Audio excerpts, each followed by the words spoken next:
This is the Valley Today. We start with breaking news this morning. Police in New York City are looking for someone who committed an unimaginable crime. A woman was shot in the head and killed while pushing her infant daughter in a stroller. It happened just before 8:30 last night. The 20-year-old woman was shot at close range. She was taken to the hospital where she later died. That baby was also rushed to the hospital, but thankfully was unharmed. Officials say the suspect ran away from the scene shortly after that shooting. Early this morning, heavy rain and lightning made its way through the valley. Now, this was the scene around 1 o'clock this morning, just outside of our studio. You can see the heavy rain coming down. Hopefully, this is the last of what we can expect. With the latest check of that forecast, let's head on over to meteorologist Lisa Green for a check of this final day of June. Hard to believe it's already the end of the month. Yes, and we've picked up some good rain to make up for a little bit of a deficit in the month of June. We had about 1/3 of an inch of rain in Fargo, and I've got our 6-hour loop here to show you how this developed, and there was just so much lightning with this too. Watch as it was moving through southeastern North Dakota and then quickly makes its way through Fargo, Moorhead, and beyond. That really did dump a decent amount of rain, and as it was moving through, of course, a lot of lightning and thunder that we just saw and heard as well. So it's nice to see that's moved on. We're generally quieting things down. There are some showers along the state line and back over into west central Minnesota. Can't rule out that being a factor for you in the morning hours here this morning in the south, but I'm also watching some clouds here. You see this kind of broken line of clouds. There's a little bit of green too, indicating some rain. That's part of a cold front that's going to be dropping in into the northern valley as we move into the afternoon and evening hours tonight. That could bring about another round of some rain. Not like last night's, but still a few thunder showers rolling through. This morning, though, a pretty sunrise here in Fargo. We're at 63 degrees, 68 in Grand Forks, so still pretty warm here this morning. Bemidji's at 60 and it's 64 in Fergus Falls. Most places reporting some clear skies or clearing skies. And to look at our planner for Fargo, it'll be a little different in the south again today. Perhaps not as dramatic as the temperature difference yesterday, but we're still looking at some upper 70s to some low 80s in the southern valley. And we'll have more sunshine in the south with a few clouds at times that'll be more partly cloudy.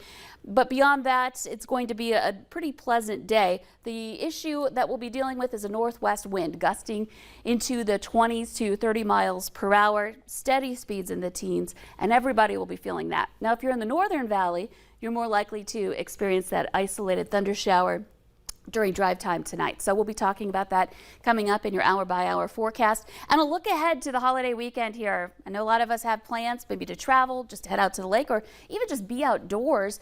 And so we want to give you that heads up. Temperatures look pretty good. We're looking at low to mid 80s Saturday, Sunday, and into the 4th. But unfortunately, each day there's a chance for some thunder showers. Doesn't necessarily mean that it's going to happen constantly or that your event's going to get washed out, but it is something to be watching for. And I'll be looking into that further here this morning as we are talking about that 4th of July weekend forecast. But today, quieting things down this morning. I think a lot of folks are glad that that storm moved on so you can get a little more sleep, but I think a lot of people might be waking up a little bit bleary-eyed this morning, especially in Fargo Moorhead, where that storm just seemed to go on for a long period of time.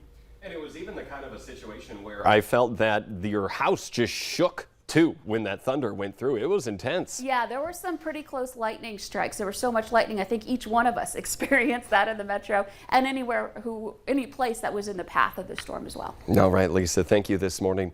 6:04 now. A gunman is still on the loose after shooting a man multiple times inside a Twin Cities movie theater.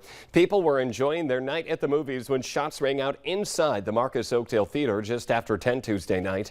Police say a 23-year-old man was taken to the hospital with multiple gunshot wounds. It's super surreal because, you've seen a lot of, episodes or reenactments of shootings like in the Colorado Theater a few years back, and that's what pops into your head right away, like, oh my gosh, is this my time? The victim is recovering after surgery. Police say he is expected to survive. That motive for the shooting is unclear, but police say they do not believe it was a random act. It has now been confirmed that North Dakota has its first case of West Nile virus this season. Health officials say that person lives in Richland County but was not hospitalized. They say this is the time of the year when virus activity increases, so it's important to protect yourself from mosquito bites. So the main way to protect being bitten is, of course, to wear insect repellent. It's always great to wear long sleeve, long pants, particularly earlier in the morning and later at night when mosquitoes are more prone to be biting. We have a list of ways to protect yourself. You can find them on this story on your VNL News app. Over the past week, 4 incidents involving bikes in the valley have taken place. 3 of them turned deadly. Now motorcycle safety instructors are urging drivers to keep a few things on their mind when they hit the road this summer, including giving everyone on the road space, slowing down, and keeping those tricks and wheelies if you're on a motorcycle off of the streets. Look twice and look again. Motorcycles are small, and we need to be aware that they are on the road just as much as anybody else. Instructors say safety classes like the ones offered in West Fargo and throughout the region reduce the likelihood of crashes up to 70%. They help the most experienced riders as they reinforce safety measures that some may not know or they simply have forgotten.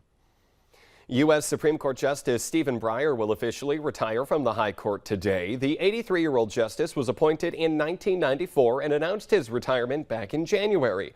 Breyer is one of just 3 liberal justices now on the court. He is going to be replaced by Judge Ketanji Brown Jackson, who currently serves at the U.S. Court of Appeals for the District of Columbia. Jackson was confirmed by the Senate in April. She will be sworn in immediately after Breyer officially steps down. Some states have already banned or they are looking to ban abortions following the overturning of Roe v. Wade. While pro-lifers celebrate the move, it also means more women could face potential maternal health risks in their own states. Erin Knapp is a local woman who was left with a heartbreaking decision to have an induced abortion after her first pregnancy became complicated. She says the overturning of Roe v. Wade was very upsetting, and now she feels for the women who might not have the right to it.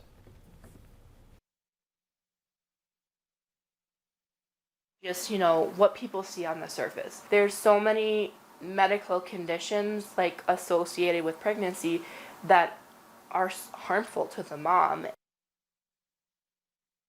The CDC says every year about 700 women in the U.S. die due to pregnancy-related complications. It is now 6:08. We're waking up to some pretty wet conditions out there this morning in the metro anyway. Lisa Green lets us know if we can expect to dry out today and when more chances of rain and storms are on the way for that holiday weekend.